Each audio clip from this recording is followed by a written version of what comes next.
Nyinyi ni kitu gani mnafanya? Yaani hivyo vyombo mnavipapasa tu, mnavipapasa. Wakati wa kula ni kama yani nyinyi mna nini nyinyi mbwa nguru? Nyinyi maduksi nyinyi.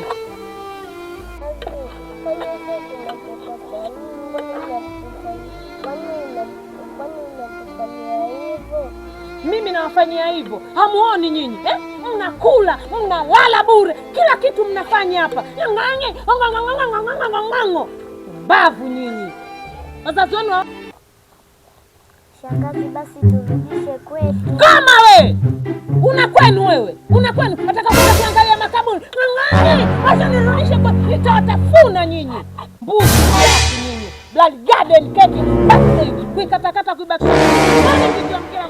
Yaani nyinyi mimi hivi mnajiongea. Mnaniona kama mimi sina akili nyinyi. Nyinyi inaonekana ndio mnafanya mpaka wakati wenu nyinyi. Wakati walioko.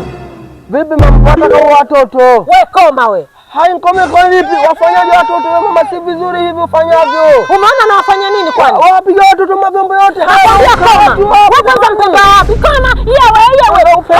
Kama na unachokifanya hapa vya usiana nini mama wewe? Mbona payo lako mama? Hebu tulia kidogo, tuliva jazba. Ufanyaje hivi? Si sawa hati.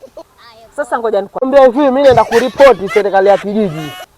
Sababu wewe mama si sawa ufanyaje? Na habari zangu utakuja kuzipata. Kama watoto mwashindo arudishe kwa wao. Kama wewe ni mwashindo kama wewe uogope serikali. Naenda. Naije hiyo serikali. Naije mwanakuja. Serikali. Mimi mwenyewe serikali.